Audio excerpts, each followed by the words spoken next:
It's a real pleasure to talk about our work, and also to see a session focused entirely on CAR T cells is really exciting to me, and represents, I think, the value that ASH puts on these new clinical approaches.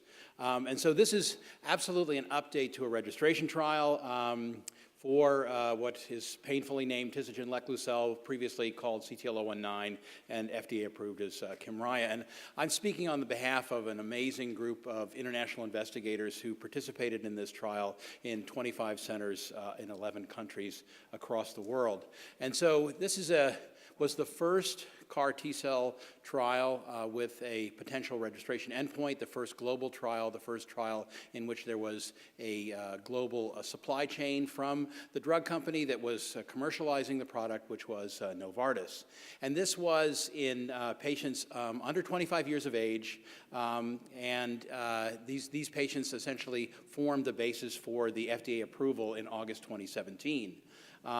After this, we'll hear about the further approval in lymphoma, and this was the same product, just to be clear. These two talks are about the same product. And now this has moved forward to approvals in the EU, UK, Canada, Switzerland, and we'll see about other countries as we try to approve global access. These were relapsed and refractory patients. Eligibility criteria, ages 3 to 21, although that was 21 at diagnosis, so patients could be a little bit older. They had to have morphologic disease. We didn't allow isolated extramedullary disease or prior anti-CD19 directed therapy, which included the drug blinatumomab. The overall endpoint was remission rate within 3 months, either CR or CRI with incomplete count recovery. And this update is really 11 months further follow-up in this group of patients. So I think that this and 2 slides from now are the key take-homes from what we're presenting here. And so these curves, the first curve is the duration of remission curve. And I want to be clear about the fact that we're taking patients who have responded to the therapy and asked the question, how are they doing over time? And now with more follow-up, what we're seeing is patients who go into remission, which is 82% of the patients, remaining in remission at 12 and 18 months, about 2/3 of the time, 66%. So that longer-term follow-up, I think, is very exciting to us and indicates that there are a group of patients for whom this therapy, most of these patients did not go on to transplant, and we'll hear more about this in the future. This is a therapy that has the potential for long-term disease control. And then if you look at all the infused patients, the other curve is the overall survival curve, and again, we're seeing excellent overall survival in these patients. And so we're pleased by this long-term follow-up data. The overall survival numbers at a year, 76%, and at 18 months, 70%. So quite consistent with what we're seeing in the duration response curves as well. Obviously, these are 2 slightly different analytic populations. We're really not seeing anything new in terms of toxicities. We see the significant toxicity of cytokine release syndrome. Up to 50% of patients have significant cytokine release syndrome that was controlled by the toxicity management protocol that was developed for this protocol and has been used in a number of treatment protocols and commercial settings since then. Low infection rate. There are some patients who have cytopenias that don't resolve, so grade 4 cytopenias in 18% of patients at day 28. Very low neurologic events, no grade 4 neurologic events, no cerebral edema. So this is really, this has been consistent throughout the CHOP studies, the PEN studies, and the various Novartis studies in terms of the toxicity. This is the other, I think, fascinating new piece of information.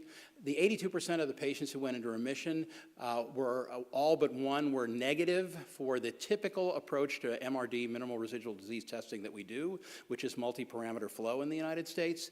This is another assay, a next-generation sequencing assay that is more sensitive, at least 10-fold more sensitive. And here we're asking the question, what's the impact of being sensitive by this next-generation sequencing assay on these patients who are in remission? And so you see this really significant curve separation between patients who are positive and negative. So patients who are negative by this assay, more than 80%, about 80% of the time remain in remission.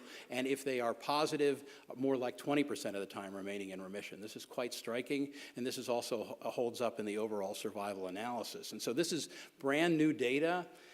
And that green curve, as we think about the role of transplant, and again, you're going to hear more about this, this is a group of patients that I'm wondering whether they actually need transplant, and the vast majority of them did not get one. So clinical outcomes. The other sense that we've gotten is that patients with high degrees of CRS also have higher degrees of neurologic events. So we see more grade 3 neurologic events in patients who have grade 3 and 4 cytokine release syndrome. Again, we didn't see any grade 4 neurologic events. The relapses as a transplanter look like relapses after transplant. So if you're not relapsing by a year or two, the likelihood of that happening is a lot lower. So it happens within the first year. Most of these relapses are immunological escape, CD19 negative, and those patients who have CD19 negative ALL still have CAR T cells that are still working for the patients, but they don't prevent relapse because the ALL is actually preventing, it has lost the CD19. And then I already mentioned the Mrd analysis. So we think the efficacy is sustained and excellent to 82% of the patients achieving remission.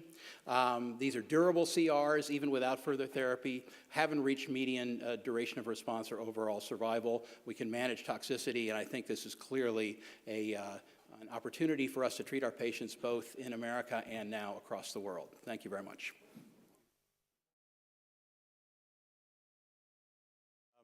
So I think the role of transplant after CAR T is one of the areas that produces the most passionate debate. I am actually a bone marrow transplanter by trade, and I actually find the idea of not being able to transplant a large number of these patients to be very attractive. But I think the performance of these cells differs very much. The clinical trial setting is also somewhat different.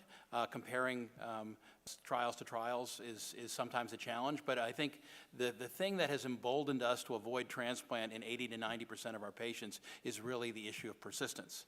And so you saw Shannon's B-cell aplasia curve, which applies to our data, and because so many of these patients keep their CAR T cells, this is the group of patients we've really focused on. We agree very much that patients who lose their B-cell aplasia need more intervention before 6 months, so I think there's agreement on that. And I think all of us are like very uncertain about the issue of if you've already had a transplant, you relapse after a transplant, and then are you going to need another transplant? That really seems like a bridge too far for a lot of our patients.